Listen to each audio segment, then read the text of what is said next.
one man, ordinary man. It's not like, oh, superior spirit. Antonio Limpio. He was very ambitious. And he killed his two brothers to take the whole fortune for himself. And his own brothers in the afterlife, because they were quite ambitious as well, they started persecuting him. Couldn't do anything directly. What did they do? Obsessed the wife. She drowned in the waters of the farm. And if it's not enough, they started obsessing as true vengeance against Antonio Limpio, who then was deceased, enslaving him there and saying, we're going to take vengeance also through your son. And now his son is 40 years of age, has a wife and 2 kids, and is undergoing a massive obsession that is destroying his life.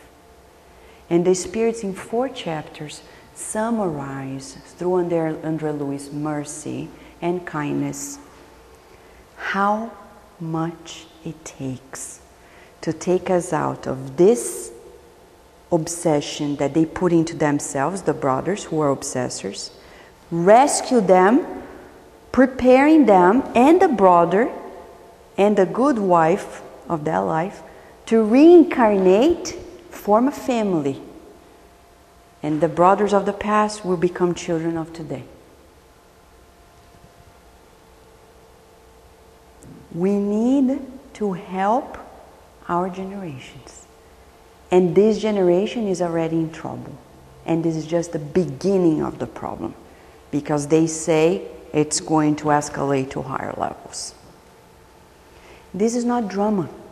Because when Peter comes to Jesus and Jesus is announcing the troubles he's going to go through, Peter says, hey, Master, come on, it's not all that bad.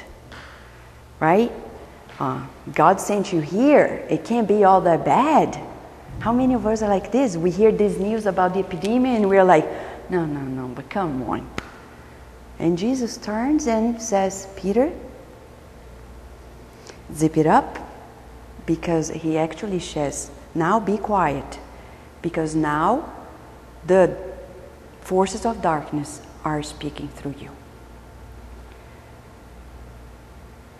When Jesus explains that he came to promote joy, he also said to promote joy, courage, and hope. Courage means we face the problem like he did.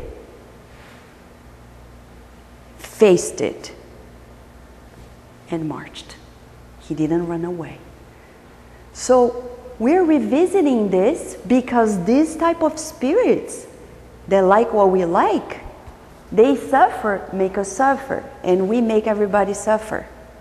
And finally we have the one that we think is the only one that is always around us, the evildoers, the obsessors, the ones that really, they're like, don't like you, never gonna like you. And just like the brothers of Antonio Limpio, they became obsessors. But this is just one type. In the book Evolution into Worlds, in the chapter that we just published, the English version in the Spiritist magazine, talks about the social life of these carnates. In that very book, Andre Louis gives us numbers of 30 billions of spirits that live on the earth. 7 billion average reincarnated, 23 discarnated. We can do the math. They are in greater number, always. Where? Everywhere. When we go to the restaurant, remember, we're not eating alone. And that's the problem. Oh, I was just going to eat a salad, and then it's a lot more. So we need to pay attention. We go to a movie theater. There are 100 people. Do the math. Whomever likes that type of movie is there too. Everywhere, everywhere, everywhere, including here.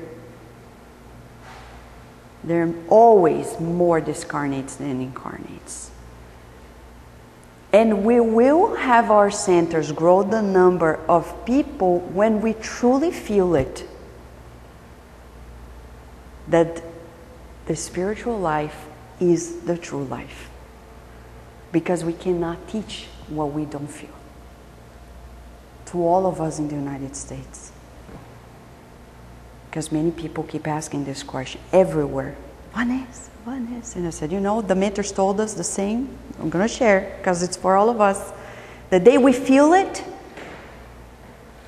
it's going to happen. Because whomever comes and challenges is not going to break the peace. Because it's not going to be easy. If it were easy, Jesus would have told us otherwise. He said, if they did that to me, they are going to do this to you. That's why we celebrate when people love and hate us. Because when we are so loved, something is wrong. When we are pleasing humanity so much, we're not pleasing God. Paul said this very sentence in the book Paul and Stephen, in his life, it's reported in the book. When his best friend and companion, remember, he only had that friend to travel that time. He said, Paul, we need to go home and take Mark, his nephew, back to his mom because he cannot take it. It's too hard for him. And Paul says, I'm sorry. We're about to leave and go to another city. We have a plan. I said, come on, aren't we friends? And then he leaves an immortal message. Remember, almost often, friendship with God is incompatible with the friendship amongst men. Of course, because our friendship are still spoiled. It's like, come on. And we trade in our discernment for illusions. So it's good when people like and dislike us, because it's a sign we're in the right path. It happened to Kardec. We love Kardec. There are people who don't. And there were people who didn't. Because he was in the right path. It's not that we're going to trigger that in anybody, say, no, I want to see people hating me now. That's not the goal.